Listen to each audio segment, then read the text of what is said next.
Live from Chattanooga, Tennessee, it's Nuganomics with David Toulis.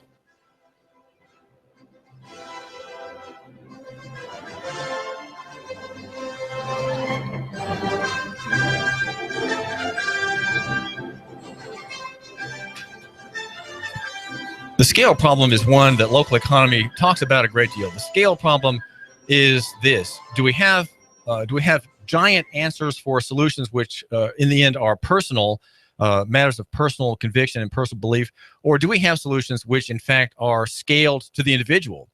What about poverty? Poverty is a sociological problem. It's a statistical problem. It's a national problem. It is political, we're told. And the national power in Washington and in Nashville, the state power in Nashville, has solutions. It's always a very large solution, very expensive, administered impersonally by bureaucrats, under statute, full of regulations, full of systems that give effectively the dependent and needy person a right to services. He has a procedural right, a substantive right, sometimes even a constitutional right to have the free money or the free care.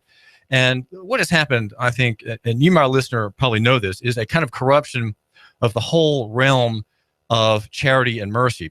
Well, Joy Lukachick Smith is a writer at the Chattanooga Times Free Press, and last Sunday published or wrote a very important piece of journalism that talks about the poverty problem and the solutions that a small but growing group of Christians are proposing in the problem of individual poverty, individuals and family poverty.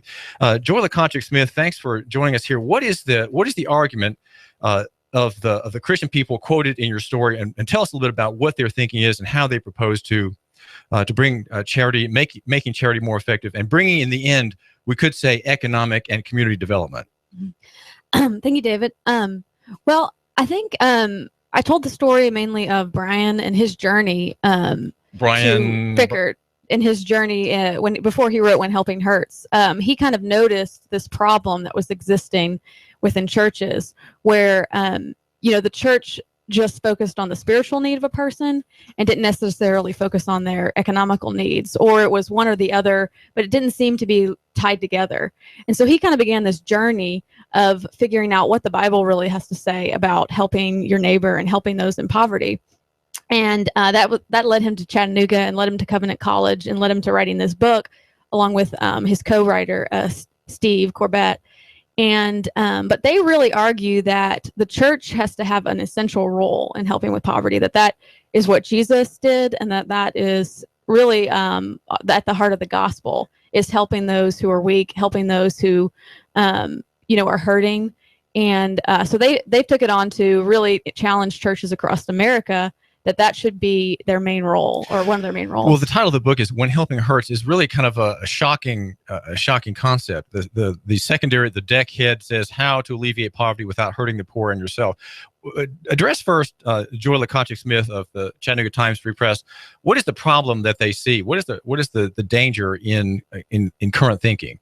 Well, often it comes across very, I know what's best for you. Like churches come in like, we're going to help you down here. It comes from a place, so they say, of like pride. It comes from a place of not really understanding what causes poverty and not understanding why people stay in poverty.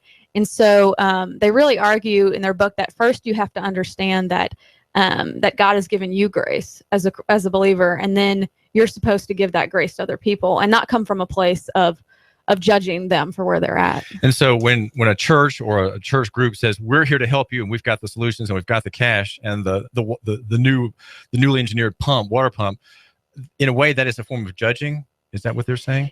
Yeah, and in a way saying, we know what will fix this problem, instead of listening to what the people have to say about what they think the solutions are.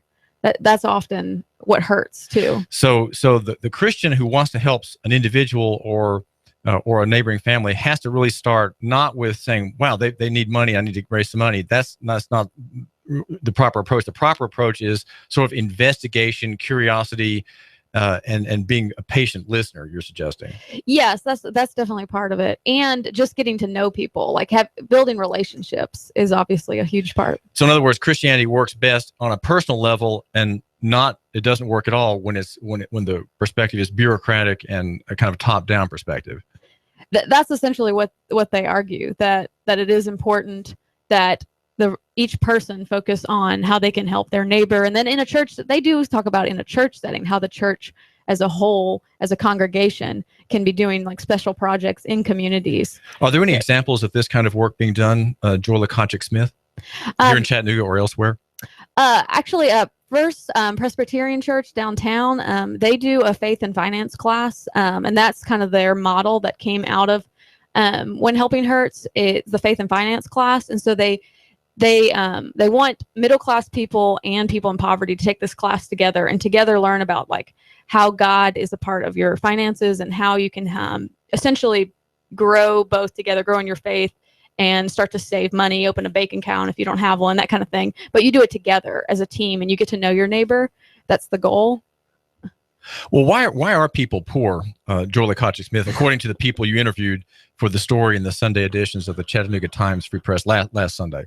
Why are people poor? That's a very complex question, but there's all kinds of different reasons. I mean, there's systems that have hurt them. There's generational poverty, born into it, and then you're essentially stuck.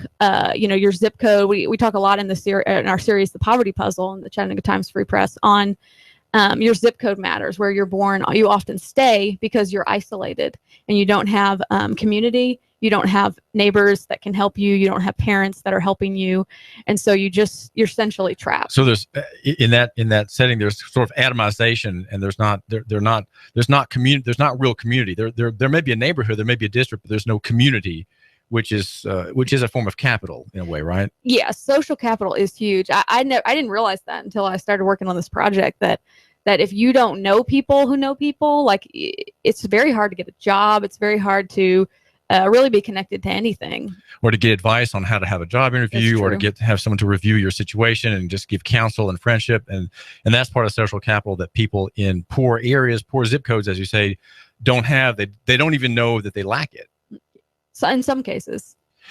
Well, but what you said, though, Joy Lukachick Smith, suggests determinism. Somehow, no one is personally responsible for being poor. It's the zip code. It's other people. It's structures. I mean, these are all sort of these all.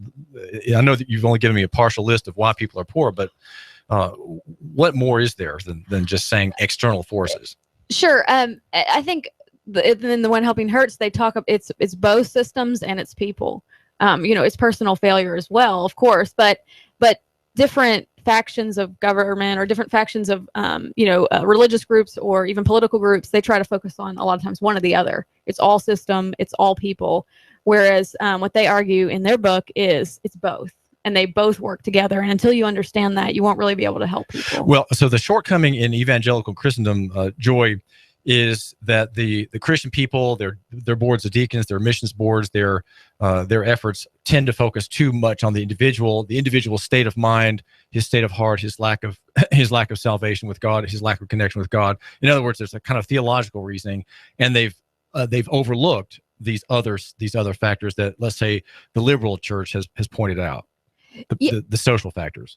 Yeah, they do make that argument that you have to look at both. I mean, it is key that you not only try to help people, but you're really trying to help them help themselves, essentially, like teaching them how to pull themselves up and giving them the tools to do it. Well, in this series, and in particular in your story, Joy Lukachick Smith, what are the social graces that are suggested in your story about the individual? Let's say my listener knows someone who's in poverty. What should that listener do to bring out the assets of the poor man or the poor family he knows? What are those personal characteristics that he needs to elicit and support? Well, I don't think there's one necessarily answer, but I think starting by just getting to know your neighbors is the first step. It's really about what's involved in that. I mean, that could be as simple as just saying hello as you pass someone, or, going outside your house and sitting on your front porch and talking to people, and being friendly is part of it. Obviously, it has to grow into more than that, but that's really where you have to start, is understanding there's needs all around you, and where can I launch, or where can I put myself that I can best help people. So you, my listener, you're a man of means. You're the man who matters, as I like to suggest. And so that means that you have to slow down. You have to slow down. And on your way home, you know you've seen 4 houses down from you there on the corner, slightly run down. It needs another job of paint. You've seen there a woman who lives by herself, and she has 3 children. You've never seen a man there, so you suspect she maybe is a divorcee holding a job and a half, and her children are in daycare. And her aunt comes periodically to take care of the children, but not reliably. So there's a woman you can surmise has problems. So you, my listener, maybe with your teenage son coming along with you, could pay that neighbor a visit. Just introduce yourselves. Say, hey, we're just down the hill, down the street, and we just wanted to see if everything's okay, if we can do anything for you. So that's an extension by the listener to someone who has less reserve of social capital. So that woman, that divorcee in poverty, there are many of them here, she is receiving something that is capitalizing her eventually, right? There's a benefit to her personally, spiritually, maybe even of value that could be measured in dollars, right? In that relationship. Joy. Yeah, I mean, that is part of it. There's actually churches that are even willing to move into communities. East Lake, New City, East Lake, they have over 20 families that have moved into essentially the poverty to build the community, like to live alongside people, and then together figure out how can we address these issues. But yeah, obviously it doesn't have to be that extreme, but that's a great start. The writers of this book, When Helping Hurts, which I'm holding up for you, our listener on YouTube. We are live on YouTube, by the way, and you can meet Joy Lukachick Smith on YouTube and see if my bow tie works today. Sometimes it doesn't work, but today I think it will. The book I'm holding up is When Helping Hurts by Steve Corbett and Brian Fickert at Covenant College at the Chalmers Center. Joy, explain the difference between asset-based community development, which is a term in the book, versus needs-based. I think you've already hinted at it, but asset-based development suggests certain things about the approach of the well-intentioned Christian, the well-intentioned doer of good works to the poor person. Talk about that. Okay. Asset-based, it's focused more on helping a person grow their assets, open a bank account, introduce them to people, get them an interview somewhere, essentially build their capital, whether it's monetary, whether it's social capital, and not focused on necessarily, do you need groceries this week? Which is obviously, that might be a need that they have immediately, but that shouldn't be overall what we're always trying to do, is just meet that immediate need. But these writers point out that when Christians are serving in deplorably poor countries, they often think, wow, here's a woman who's got 6 children, she lives in a hovel, and she needs medicines. Let's help her. Let's provide the medicine, or let's provide the food. The solution often seems to provide is a palliative. It provides immediate rescue from that situation, but it doesn't address the underlying problems. And asset-based community development suggests that is the wrong approach, because it looks at the woman's needs. And so the solution needs to be, what are her assets? What are her strengths? What does she have in her knowledge, in her gifts, in her care that are really valuable? And so the Christian people who are helping this impoverished area with the gospel and with other material means should look at what that woman has that makes other people successful, right? They don't need just to look at her, but what she can do to help others. That's true. Yes. And they should also work alongside with the local organizations or local churches to see what they can provide to help her, and finding the solution locally in the area. Well, are Americans, let's talk just for a second, Joy Lukachick Smith, about Americans. They seem to be operating on a very large scale. They always come in. There are huge programs, huge expenses, huge buildings, huge efforts. We'll provide you 30 young people this next week to build your church. We're going to bring the latest irrigation equipment to you at no charge. We come in with big solutions. So scale is an issue. So talk about what comes out in your story, Joy, last Sunday, about the scale question, large scale versus small scale. Well, I don't know if it matters necessarily large versus small. It's more about what that community needs. Like, how can I not destroy their local economy? If we're talking about another country, how can I not destroy their local economy? How can I not, eventually hurt them by giving them possibly, too much essentially building them up too much where they can't even support it locally after you pack up and leave. So local economy is very important whenever Christian efforts are involved in caring for someone in a disaster or a poor family. Right. Yes. Because absolutely. so let's say I remember the Haiti devastation.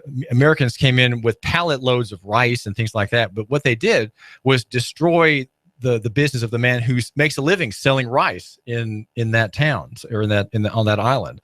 So local economy has to be all the parts of it have to be self-reinforcing. And if you, the rich American with the big program, come in and say, here, we've got the solution, you've wrecked the local economy by offering something that serves in the short term, and you've disabled the people from thinking in the long term, which is where ultimately you would hope that they think, right? Yes, absolutely. Well, tell us about the series, Joy Lukachick Smith. What's the paper's commitment in publishing? Tell us about the stories that have come out thus far in the Chattanooga Times Free Press. It's not just Sunday editions, is it? No, we're publishing every Sunday and Wednesday over 3 weeks. We have 7 stories. It's a 7-part series called The Poverty Puzzle. And myself and another reporter spent a year looking at this issue and then realizing, this is part of a national trend. This is part of a national conversation, a concern that's growing. The presidential race really brought it out for a lot of people, realizing that it even exists. So many people that are concerned for the future of the country. Well, it seems like a major commitment for a news organization to propose a year's work for you. When in that year of work, Joy Lukachick Smith, did you do other coverage? I know there's the demand for daily coverage. They want you out there covering meetings and developments and getting interviews with people in town and so on. So how has your workload changed with this commitment of your work as a writer and reporter? Well, myself and Joan Garrett McLean, who was the other writer, we're on our projects team, so we don't really we're freed up from the daily coverage. But daily grind. Yes. So we were given more time. I mean, obviously we had to pitch in during the tragedy in July. We helped out with that, and there's other things that have come up, but we devoted most of our time to this series. And what does the paper hope to accomplish with this series, The Poverty Puzzle? Well, we as a paper, we don't advocate for any particular solutions, but we were intentional with how we presented the information. We want it to be solutions based. In fact, we worked with a national organization in New York that looks at how newspapers can better present solutions to their communities. And so we studied other cities and studied other models to see how they work. You mean other cities of news coverage or other cities' welfare programs? Other cities' programs. The stories coming out next Wednesday and next Sunday will focus on some of the cities we went to look at solutions. But we're just really trying to get the conversation going and then get the people that the nonprofits, the leaders, the politicians, essentially, to then step up and decide what should and the community. Obviously, they should be the largest voice. This is David Toulis. We're talking with Joy Lukachick Smith, is a writer, reporter for the Chattanooga Times Free Press. She's been there for 7 years. We're brought to you by Ray's Plumbing at 421-6341. That's Ray's Plumbing. He will take care of you without having to emit a lot of coin. You can have your drips stopped, new construction done in your building, your house, your new project, repairs and new construction, all at Ray's Plumbing, 421-6341. Also brought to you by P5 Preparedness. There's a self-reinforcing ecological system that you can buy from P5. It's an aquaponic system. You can farm and you can farm plants and fish at the same time in a self-reinforcing little ecosystem, like I say, in your house. It's P5 Preparedness. Also multi-tools, severe weather gear, tactical gear, ammo, preparedness goods, and also books, all kinds of books on being prepared for parlous times. Proper planning prevents poor preparedness. That's at P5, the prepper store on East Brainerd Road. This is David Toulis, and we're at AM 1240 Hot News Talk Radio. Our suggestion is love your neighbor and buy local.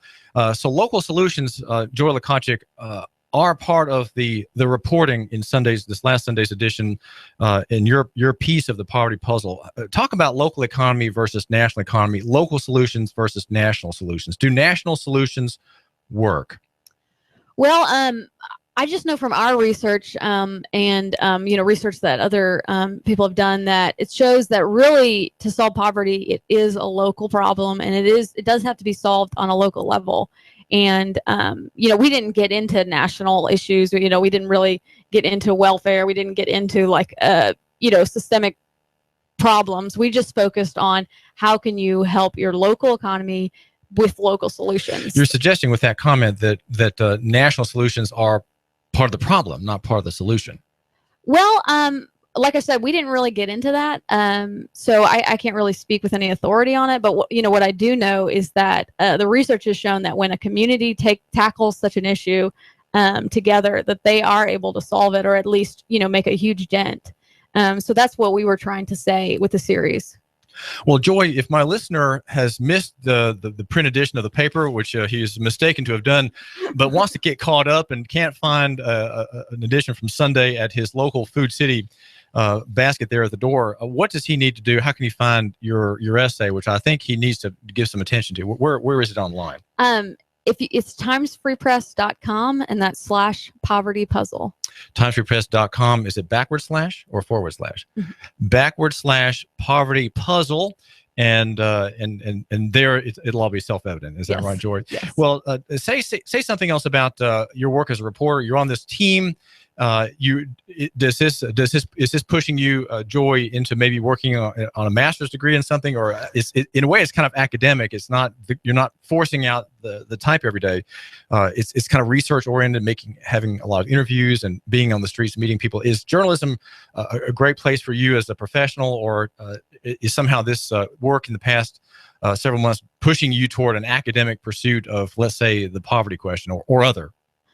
No, I love what I do. I'm just so happy to be able to, to do this research, and then to highlight people that are trying to make a difference, and to highlight really great people in our community. And I just love what I do.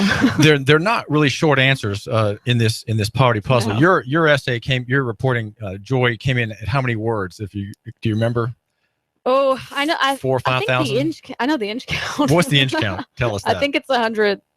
140 inches, and so that's worth looking at. And Joy Lukachick Smith is the writer. She's got other texts with Joan Garrett McLean, two reporters, a journalist at the Chattanooga Times-Free Press, which is providing a great service to you, my listener, and to people in Chattanooga, looking in detail at the problems of poverty. And the suggestion of our interview with Joy Lukachick Smith, a writer of the paper, is that there is a local economy, local angle that cannot be overlooked. It is a local problem in the end. So we have you, our listener, and people so do consider passing the good word about this important set of stories in the local newspaper. Joy, thanks for joining us here. Thank you for having me. This is David Toulis. We argue that near is better than far, that small is better than big, and simple than complex. And down in the footnotes with the fleas struggle in 5-point type with scimitars and javelins, we've got supporting arguments in this way: that personal is better than corporate, and that physical is better than abstract. If it's going on in the Tennessee Valley, it's going on Hot News Talk Radio. And my name is David Toulis. We're here every morning at 9 o'clock. Make sure you have a friend take the leap to our station, as Colin Cowherd did, as Sean Hannity did. We are here every morning, and this is the great station, AM 1240, Hot News Talk Radio.